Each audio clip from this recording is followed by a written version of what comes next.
দর্শক প্রতিবার আমরা একটা ইন্ট্রো দিই শোয়ের টেকনিক্যাল ভাষায় যাকে বলে, তারপর আমরা মূল শোতে ঢুকি।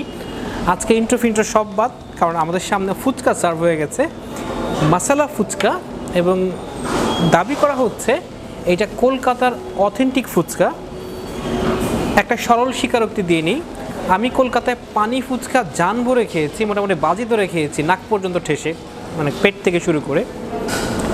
তারপরে চাট খেয়েছি, জানা মানে বিভিন্ন জায়গায় বিভিন্ন স্টেশনে খেয়েছি, কলকাতা নিউ মার্কেটে খেয়েছি, দিল্লিতে খেয়েছি।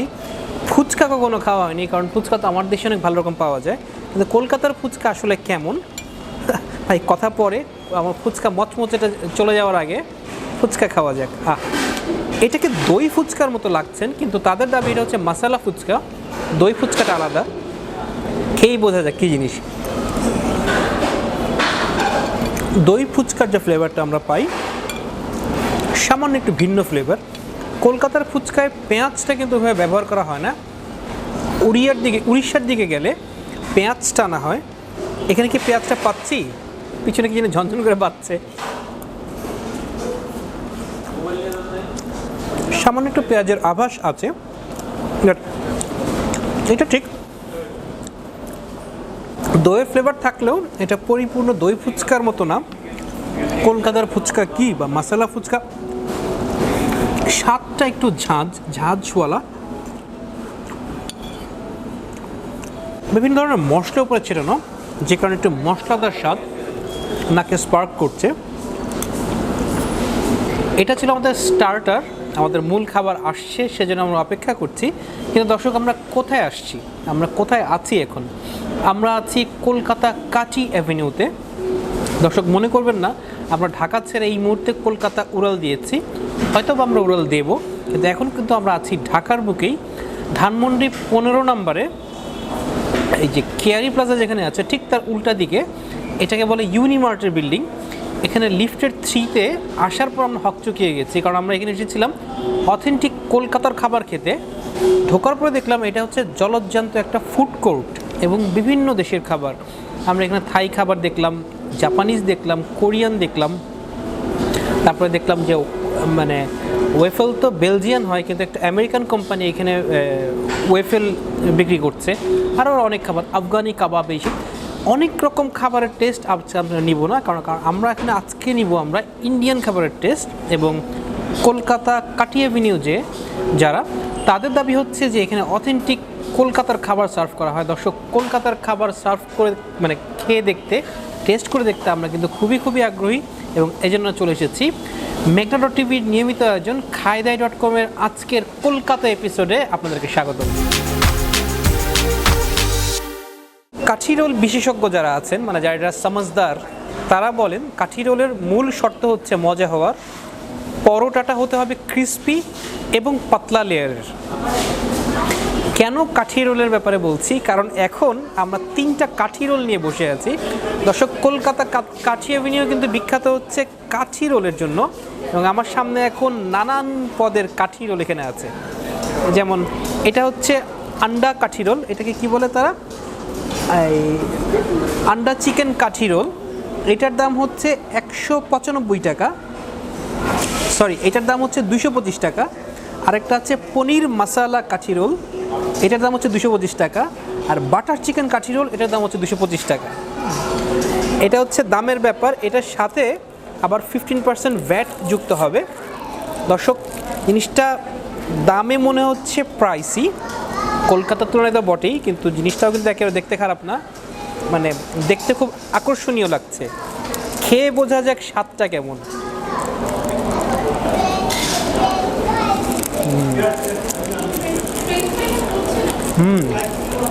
আন্ডা চিকেন কাঠি রোল, ডিম পাচ্ছি, মুরগি পাচ্ছি, ক্যাপসিকাম পাচ্ছি, শসা পাচ্ছি।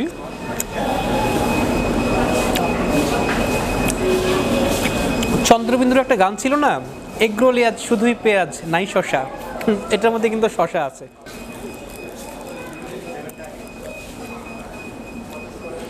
তারা হোয়াইট সস সার্ভ করছে, এই হোয়াইট সসটা নিয়ে ট্রাই করা যায়।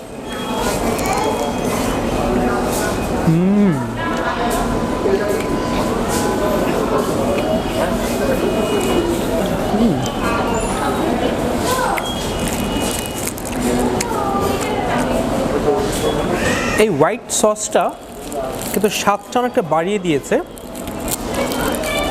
টক দইয়ের ফ্লেভার, টক দই এখানে আছে তো বটেই, সাথে অন্যান্য মশলা। এইটা কিছুটা ড্রাই ছিল, টক দইটা খাওয়ার কারণে এটা কিন্তু বেশ ভালো লাগছে এখন। দর্শক, এই কাঠি রোলের শুরু হওয়ার কিন্তু একটা ইন্টারেস্টিং কাহিনী আছে। আজকে থেকে 100 বছর আগেও কাঠি রোলটা এইভাবে কলকাতায় প্রচলিত ছিল না। বলা হয়ে থাকে দুটা কারণে কাঠি রোলে শুরু হতে পারে। এক নাম্বার হচ্ছে কলকাতায় তখন যে আস্তে আস্তে ব্যস্ত চাকুরিজীবী সমাজ, তাদের অনেক সময় আছে হাতে, এমন না, সো তারা চাইতেন চটজলদি হাতে করে খাওয়া যায় বা যেতে যেতে খেয়ে ফেলা যায় এমন একটা খাবার যাতে সময় নষ্ট হয় না। আবার অনেকে বলেন ওই সময় ইংরেজ যারা ছিলেন তারা চাইতেন এমন একটা খাবার যেটার মধ্যে আপনার হাতে কোনো কিছু লাগবে না, আপনি ধরবেন, কপকপিয়ে খেয়ে ফেলবেন, স্যান্ডউইচ খাওয়ার মতোই, আপনি কোনো কিছু মাখিয়ে তেলে জলে মাখিয়ে আঙুল চাটার ব্যাপার নেই। ওই প্রয়োজনীয়তা থেকেই এই রোলের সৃষ্টি। কিন্তু রোলটাকে কাঠি রোল কেন বলে? কারণ এখানে যে মুরগিটা বা ভেড়ার মাংস বা যেটাই আপনি করেন সেটাকে শিকে গেঁথে এটাকে তন্দুর করা হয় বা বেক করা হয়, গ্রিল করা, অনেকভাবেই করা হয়। ওই জিনিসটা বলা হয় যে ওইটা প্রথমে শুরু হয় 1932 সালে নিজামস রেস্টুরেন্টে। তারা শিকে গেঁথে এটাকে করতেন, তখন এটার নাম কাঠি ছিল না। আস্তে আস্তে দেখা গেল যে শিক থেকে তারা এটাকে ছোটো ছোটো ওই যে বাঁশের কাঠি আছে ওই কাঠিতে গেঁথে তারা ওটাকে গ্রিল করছেন। সো আস্তে আস্তে এটার নাম হয়ে গেল কাঠি রোল, যেটা অন্যান্য জায়গাতে কাঠি রোল বলা হয়, কাঠি রোল বলা হয়, বাট জিনিসটা আহা। Under chicken roll is fine. আমরা এবার আসি পনির মশলা রোল। তাদের দাবি হচ্ছে এই পনিরটা তারা নিজেরাই তৈরি করেন এবং সেভাবে তারা সার্ভ করছেন। পনিরটা কিন্তু আসলে আমাদের দেশে পনিরের আকর্ষণ খুব বেশি জায়গায় না, বিশেষ করে নদীর এই পার ওই পার বলতে একটা কথা আছে যে যমুনার এই পার ওই পার, যমুনার এই পারে পনিরের কিছুটা চাহিদা তাও আছে, বিশেষ করে অষ্টগ্রামের পনির, ঢাকাই পনির অনেকে বলেন, এটা আমরা খাই। ইন্ডিয়াতে কিন্তু পনিরের চাহিদাটা ব্যাপক, অনেক তরকারিতেই তারা পনির ব্যবহার করেন, পনির খান। সেই পনির রোল এখন আমার সামনে খুব জুসি, একেবারে পনিরের জুসটার কারণে এইটা আরও অনেক মজা হয়েছে। দর্শক, ছোট্ট বাচ্চা দেখলে আমার একটা অভ্যাস ছিল, এটা হচ্ছে বাচ্চাদেরকে টাচ করা, কিছু থাকলে কিছু খাইয়ে দেওয়া। আপনজনেরা আমাকে অনেক রাগঝাল করেছে যে ছোটো বাচ্চাদেরকে টাচ করবা না, কোলে নেওয়ার তো প্রশ্নই আসে না, আর কারণ কিছু খাওয়ানোর প্রশ্নই আসে না ইদানিং এই সময়। দর্শক, অনেক কষ্টে আমি নিজেকে বিরত রাখি এই কাজটা করার থেকে, বাট সাদা সসে পনিরের রোল। কলকাতাতে আমরা যতবারই গিয়েছি রোল কিন্তু আমরা খুব মজা করে খেয়েছি।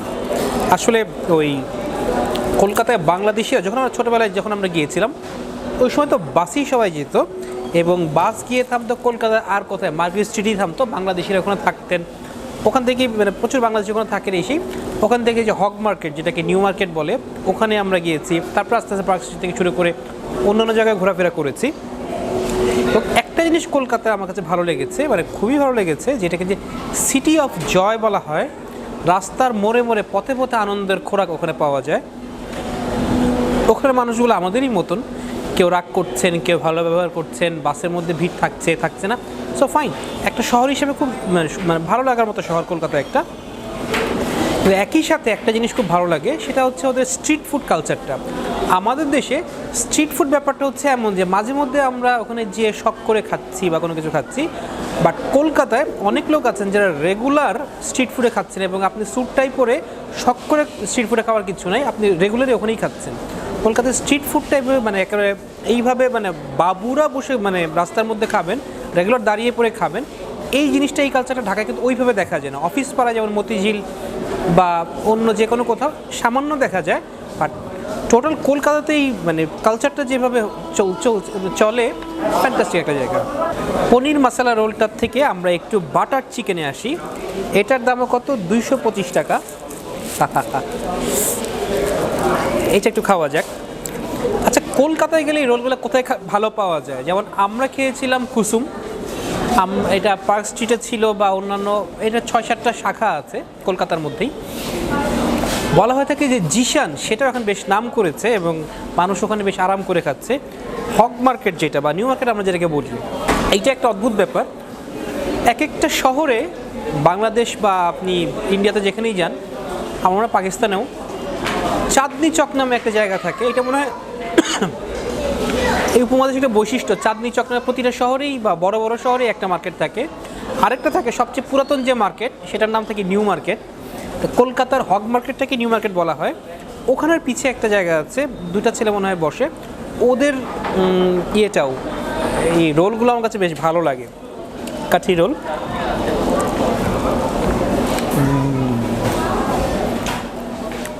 এটা হচ্ছে বাটার চিকেনের কাঠি রোল, গুড। আপনি যদি আমাকে জিজ্ঞেস করেন এর মধ্যে ভালো লাগা খারাপ লাগার কোনটা, সবগুলোর মধ্যেই ভালো খারাপ আছে। আপনি যদি গরম গরম যদি খেতে পারেন, সবগুলোই সুপার। ডিমটা আসলে যেভাবে নর্মালি ভাজে, যে একটা পরোটা দিয়ে তার উপর ডিম, মানে পরোটা ভেজে ভাজা ভাজা করার পর তারপর ডিমটা ছেড়ে দেওয়া হয়, পরোটাটা উল্টে দেওয়া হয়, এটা হচ্ছে নর্মালি সিস্টেম। এবং তারপরে আপনি আস্তে আস্তে পুরগুলো বিছিয়ে দেবেন।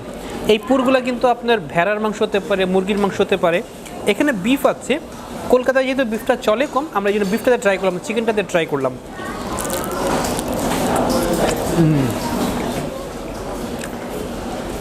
ক্যাপসিকামের ঘ্রাণটা এখানে বেশ প্রবল।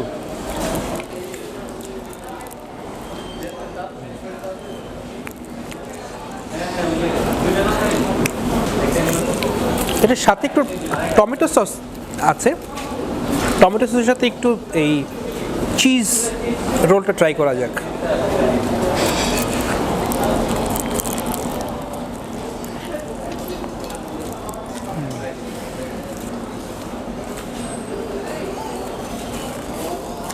ছাত্র বয়স আগ্রার তাজমহল দেখতে গিয়েছি বন্ধুবান্ধবরা মিলে। তো রেস তো খুব কম, বাজেটের একজন গাইড নিয়েছি, তারা আমাকে আগ্রার তাজমহল দেখালেন। তারপর আমরা লাল কিল্লা দেখলাম, দেখে মানে ওই তাজমহলের উল্টা দিকে যে মুঘল সম্রাটের থাকার জায়গা, ওটা দেখে আমরা ফতেপুর সিক্রিতে গেলাম। ওখানে আমাদের খাবার ব্যবস্থা করা হয়েছে দুপুরে। দেখলাম সবগুলো খাবারের অনেক দাম, সস্তার মাঝে কি আছে, ভেজ স্যান্ডউইচ, ওটার দাম খুব কম। তা আমরা বললাম যে আমরা ভেজ স্যান্ডউইচ খাবো, কোনো মতে হয়ে যাবে। তো আমাদের সামনের টেবিলে বসেছেন একজন জাপানি ট্যুরিস্ট, তিনি তো নিশ্চয়ই অনেক পয়সা টয়সা দিয়ে এসেছেন। তাকে তার সামনে পরিবেশন করা হলো ওই ভারতীয় যে বিরিয়ানি, অনেক মশলাদার, ঘ্রাণে চারদিক ছড়িয়ে যাচ্ছে। আর আমাদের সামনে এনে রাখা হলো ভেজ স্যান্ডউইচ। আমরা দেখলাম জিনিসটা, দুইটা পাউরুটি, মাঝখানে হচ্ছে একটা কাটা টমেটোর স্লাইস, এটার নামে ভেজ পাউরুটি।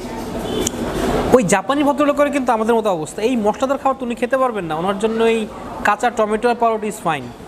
আক্ষরিক অর্থে দুপুরের খাবারটা শেষ করলাম, উনি খাবার শেষ করলেন আমাদের খাবার দিকে তাকিয়ে, আমরা পাউরুটিতে কামড় দিলাম ওনার বিরিয়ানির দিকে তাকিয়ে। দর্শক, এই আক্ষেপ কিন্তু অনেক দিন ছিল, এই আক্ষেপের দিন এখন শেষ। কারণ এখন এই বিরিয়ানি না হলেও এই রাইস, যেটাকে বলছি আমরা যে বাটার চিকেন মাসালা রাইস বল, এটা কিন্তু আমাদের সামনে এসেছে। এবং এইটা এই কাচি রোল যা অ্যাভিনিউ, তাদেরই আরেক ধরনের একটা সার্ভিং। তারা বিভিন্ন ধরনের রাইস বোল সার্ভ করেন, এটা একটা অংশ। এর মধ্যে আমি পাচ্ছি 2 পিস পরোটা, এই বাটার চিকেন, তারপরে সালাদ, এই পুদিনার চাটনি, মিন্ট সস যেটাকে বলছে, সাদা সস তো আছেই। এটার দাম হচ্ছে 250 টাকা। 250 টাকাতে এই মিলটা আপনারা পাবেন। এই ভাত ভেঙে মুখে দেওয়া যাক, যদি এটা ভাত না, এটা পোলাও, চিকন চালের পোলাও, টেস্টটা বোঝা যাক। পোলাওটা বেশ ঝরঝরে এবং ইটস প্লেইন অ্যান্ড সিম্পল। এটার মধ্যে ঘ্রাণ আসছে, ঘিয়ের ঘ্রাণ আসছে বা ইয়ে আসছে, বাট রুচিবর্ধক, জিনিসটা ভালো। একটু এই বাটার চিকেন দিয়ে ট্রাই করা যাক। ইন্ডিয়ান ক্রিকেট টিমের ক্যাপ্টেন বর্তমানে বিরাট কোহলি, তার সবচেয়ে পছন্দের খাবার বাটার চিকেন, কিন্তু এই পছন্দের খাবার ফিটনেসের কারণে তিনি ছুঁয়েও দেখেন না। অথচ দেখেন আমাদের কি সুখ, পেশার খাতিরে এই খাবারই বরং আমাদের আর বেশি বেশি খেতে হবে। কি আছে দুনিয়া, একটু খেয়েই মরি।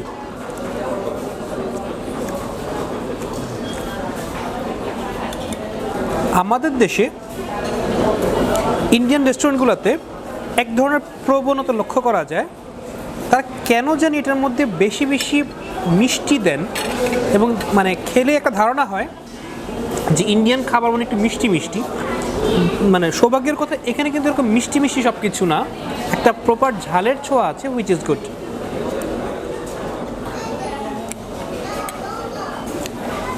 পরোটা দিয়ে ট্রাই করা যাক।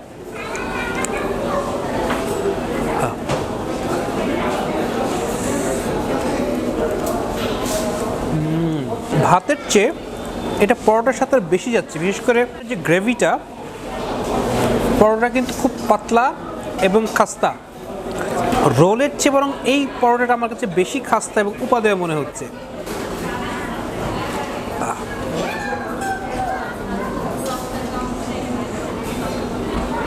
250 টাকায় এইটা খেতে কিন্তু বেশ ভালো।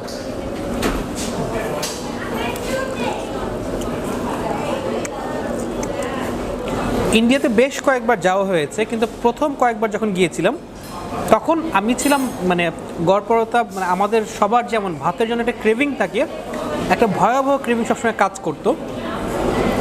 এখন আমাকে যদি বলেন যে 1-2 মাস ভাত নিয়ে না খেয়ে থাকতে আমি পারবো, তখন এটা সম্ভব ছিল না। সো আমরা দিল্লি, আগ্রা বলেন, লখনৌ বলেন, অনেক জায়গায় গিয়েছি, ঘুরেছি, খুব ভালো লাগছে। কিন্তু এই যেমন আগ্রাতে আমরা যখন গিয়েছি, ওখানে আমাদেরকে সার্ভ করছে পুরি, তরকারি, এরকম জিনিসগুলা। চাইলেও আপনি সব জায়গায় ভাত পাবেন না, এবং ভাত পেলেও ওটার যে মশলাগুলা হুইচ ইজ ভেরি গুড। কিন্তু আপনার তো একটা বাঙালি খাবারের জন্য একটা ক্রেভিং আস্তে আস্তে থাকছে, মানে বেশি হচ্ছে, আস্তে জমা হচ্ছে।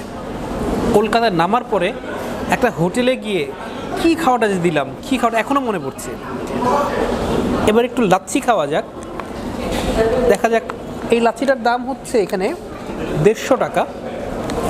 দর্শক, সবগুলোর সাথেই কিন্তু ভ্যাট যুক্ত হবে 15%। লাচ্ছিটা একটু খাওয়া যাক।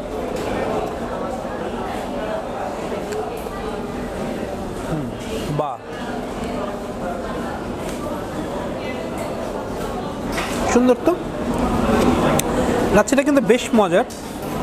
আরেকটা মজার জিনিস, কলকাতায় গিয়ে একবার লাচ্ছি খেতে ইচ্ছে হয়েছিল, কয়েক জায়গায় খুঁজলাম, ভাই লাচ্ছি হবে, লাচ্ছি হবে, নাই মিলেগা, বা বাংলায় বলছে হবে না। কিন্তু কেন হবে না এটা বুঝতে পারছি না। চোখের সামনে দেখছি লাচ্ছি বানাচ্ছে, হবে না বলে দিচ্ছে। আমার তো হিন্দি ভাষার জোর তো নেই, ইংরেজি ভাষায় এখন কথা বলে কাজ হবে না মনে হচ্ছিল ওই সব জায়গাতে আর কি। পরে একজন বললেন, এটা সম্ভবত হাওড়া স্টেশনে, একজন বললেন ও আপ লস্যি চাইয়ে, তখন বুঝলাম লাচ্ছিকে লস্যি বললে ওই জায়গায় যোগাযোগটা সহজ হয় এবং সবাই বুঝতে পারেন। তো যাই হোক, এই লস্যি হোক আর লাচ্ছি হোক, এই বাটার চিকেন, রাইস বা পরোটা আর লাচ্ছি, ও আমার সাথে তো একটু ওই যে মিন্ট সস রয়েছে, পুদিনার চাটনি যেটাকে বলে, ওটা একটু খাওয়া যাক।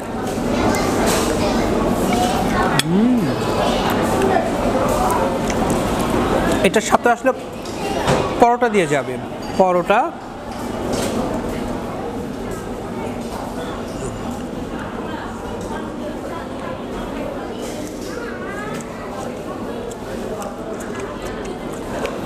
ওদের সেই সাদা সসটা নিয়ে যায়, সম্ভবত একটা সিগনেচার সস, একটা মিন্ট সস, বাটার চিকেন, একটু মশলা।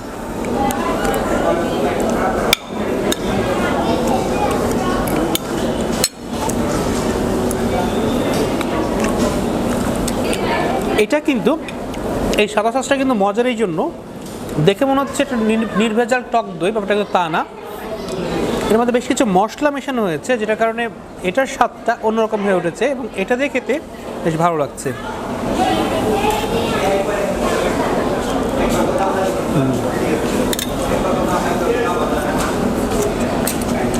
দর্শক, খাওয়া আমাদের চলছে, খাওয়া আমাদের আরও চলবে, কিন্তু এই 3টা রোল খেয়ে হজম করার পর এই রাইস বোল এখন মনে হচ্ছে একটু বেশি বেশি হয়ে যাচ্ছে। যাই হোক, কেই মনে কী আছে দুনিয়াতে, আর রিভিউটা হয়ে যাক এর মাঝখানে শেষ করার আগে।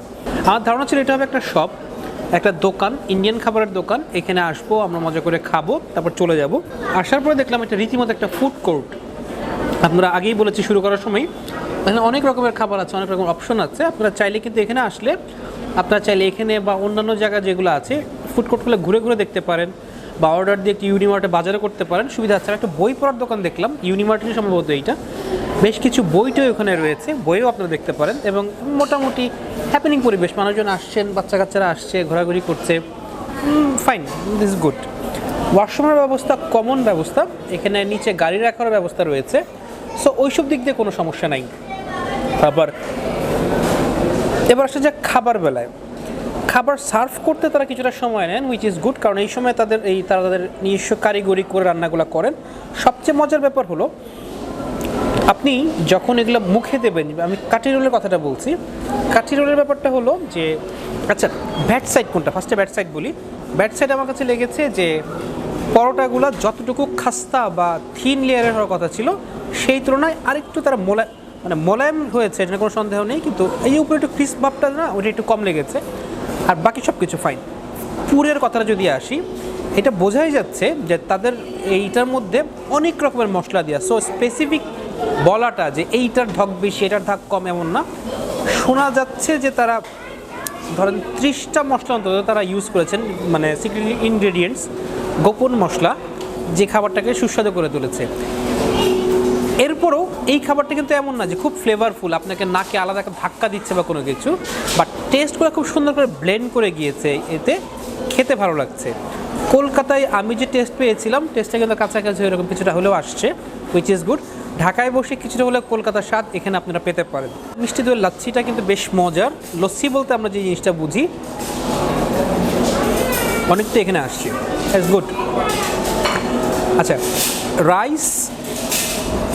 রাইস বোল আমরা যেটা খেলাম, পরোটা দিয়ে যে বাটার চিকেন, ওটা কিন্তু ভালো লাগলো। খাইদাই.com-এর রিভিউয়ে বা জিভে এটা পাবে 8.25। এই ছিল আমাদের আজকের শো নিয়ে ভালো লাগা খারাপ লাগা সব কিছুই আপনারা আমাকে জানাতে পারেন। আর দর্শক, হ্যাঁ, কলকাতার খাবার শুধু ঢাকাতে খেয়ে সন্তুষ্ট না, আমরা কলকাতাও যেও খাবো ইনশাল্লাহ, সেটাও খুব শীঘ্রই হবে। আপনার পাশেই থাকুন আমাদের, এবং আপনাদের সাথেই একসময় আমরা সব কিছুই করবো, ঢাকা, কলকাতা, দিল্লি যা আছে, কি আছে দুনিয়াতে। আর আজকের জন্য এখানেই বিদায়, টাটা, বাই বাই।